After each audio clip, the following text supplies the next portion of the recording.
درس قرآن پاک کا آغاز سورۃ المومنون اور 18ویں پارے کے 5ویں رکوع سے ہوگا۔ وَهُوَ الَّذِي أَنشَأَ لَكُمُ السَّمْعَ وَالْأَبْصَارَ وَالْأَفْئِدَةَ، وہی رب ہے جس نے تمہارے لیے بنائے السمع کان، والابصار اور آنکھیں، والافئدہ اور دل۔ اگر یہ اعضاء نہ ہوتے تو انسان نہ علم حاصل کر سکتا نہ کسی چیز کو سمجھ سکتا۔ قلیلا ما تشکرون، تم بہت ہی کم شکر کرتے ہو۔ وَهُوَ الَّذِي ذَرَأَكُمْ فِي الْأَرْضِ، وہی ہے جس نے تمہیں زمین میں پھیلایا۔ وَإِلَيْهِ تُحْشَرُونَ، اور اسی کی طرف تم اٹھائے جاؤ گے۔ وَهُوَ الَّذِي، اور وہی ہے جس نے یحیی ویمیت، اور وہی ہے جو زندہ کرتا ہے اور موت دیتا ہے۔ وَلَهُ اخْتِلَافُ اللَّيْلِ وَالنَّهَارِ، اور رات اور دن کا آنا جانا اسی کے لیے ہے۔ افلا تعقلون، تو کیا تم عقل نہیں رکھتے؟ بل قالوا مثل ما قال الاولون، بلکہ انہوں نے وہی بات کہی جو بات ان سے پہلے لوگوں نے کہی۔ قالوا، وہ بولے، اذا متنا وکننا ترابا، کیا جب ہم مر جائیں گے اور مٹی ہو جائیں گے، وعظاما، اور ہڈیاں ہو جائیں گے، اِنَّا لَمَبْعُوثُونَ، کیا بے شک ہمیں دوبارہ اٹھنا ہے۔ جس طرح پہلے لوگوں نے اس بات پر شک ظاہر کیا، انہوں نے بھی ظاہر کیا۔ لَقَدْ وُعِدْنَا نَحْنُ وَآبَاؤُنَا هَذَا مِنْ قَبْلُ، بے شک یہ تو ایک ایسا وعدہ ہے کہ جو اس سے پہلے، یہ تو ایک ایسا وعدہ ہے جو ہم سے بھی کیا گیا اور ہم سے پہلے ہمارے باپ داداؤں سے بھی کیا گیا، مرنے کے بعد دوبارہ اٹھنا ہے۔ یہ کافر بولے ہمیں تو ان باتوں پر یقین نہیں آتا۔ ان ھذا الا اساطیر الاولین، یہ تو پرانے لوگوں کے قصے کہانیاں ہیں، یعنی یہ جھوٹے قصے ہیں، پرانے لوگوں نے بنا لیے ہیں اور وہ ہر دور میں لوگ آ کر سناتے رہتے ہیں۔ نعوذ باللہ من ذالک، اس طرح کی گفتگو انہوں نے کی۔ قل، اے محبوب آپ فرمائیے، لمن الارض، زمین کا مالک کون ہے، ومن فیہا، اور جو کچھ زمین میں ہے وہ کس کا ہے، تم بتاؤ۔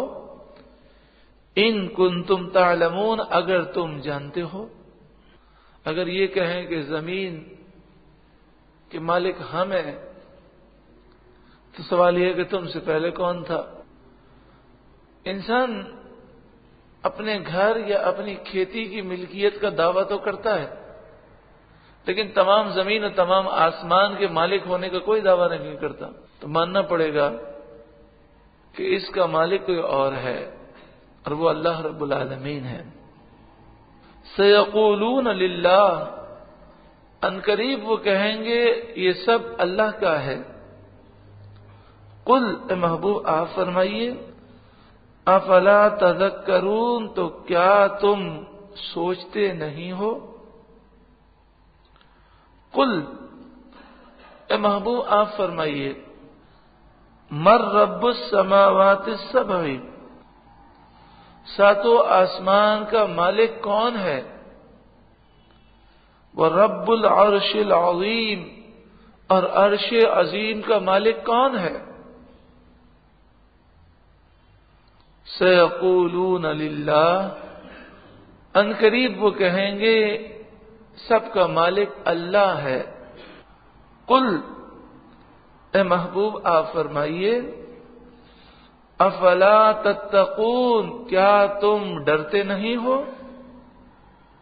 جو رب آسمان و زمین کا مالک ہے، اس کی نافرمانی کرتے ہوئے اور کفر کرتے ہوئے تمہیں ڈر نہیں لگتا؟ قل، اے محبوب آپ فرمائیے، من بیدہ ملکوت کل شیء، تمام چیزوں کی بادشاہت، ہر چیز کا قابو، ہر چیز کی ملکیت کس کے دست قدرت میں ہے؟ وَهُوَ يُجِيرُ، وہی ہے جو پناہ دیتا ہے، وَلَا يُجَارُ عَلَيْهِ، اور اس کے مقابلے میں کوئی پناہ نہیں دے سکتا۔ ان کنتم تعلمون، اگر تم جانتے ہو تو بتاؤ، ہر چیز کا مالک بادشاہ کون ہے، ہر چیز کس کے قابو میں ہے، پناہ دینے والا کون ہے، جب اس کا غضب نازل ہو تو کوئی اس غضب کا مقابلہ نہ کر سکے، وہ ذات کون ہے؟ سیقولون للہ، ان قریب وہ کہیں گے یہ ساری قدرتیں اللہ کے لیے ہیں۔ قل، اے محبوب آپ ان سے فرمائیے، فَأَنَّا تُسْحَرُونَ، تو پھر تم کس جادو کے فریب میں پڑے ہو؟ بل اتیناہم بالحق، بلکہ ہم ان کے پاس حق لے کر آئے، وَإِنَّهُمْ لَكَاذِبُونَ، اور بے شک وہ ضرور جھوٹے ہیں۔ مَتَّخَذَ اللَّهُ مِن وَلَدٍ، اللہ نے کوئی بچہ اختیار نہ کیا، وَمَا كَانَ مَعَهُ مِنْ إِلَٰهٍ، اور نہ ہی اللہ کے ساتھ کوئی اور دوسرا خدا ہے۔ إِذًا لَذَهَبَ كُلُّ إِلَٰهٍ بِمَا خَلَقَ، اگر بالفرض ایسا ہوتا تو ہر خدا اپنی مخلوق کو الگ لے جاتا۔ یا تو ایک ملک کے اندر دو بادشاہ نہیں رہ سکتے، ملک کا نظام اگر چلنا ہے تو پورے ملک کو کنٹرول کرنے والا ایک شخص ہوگا۔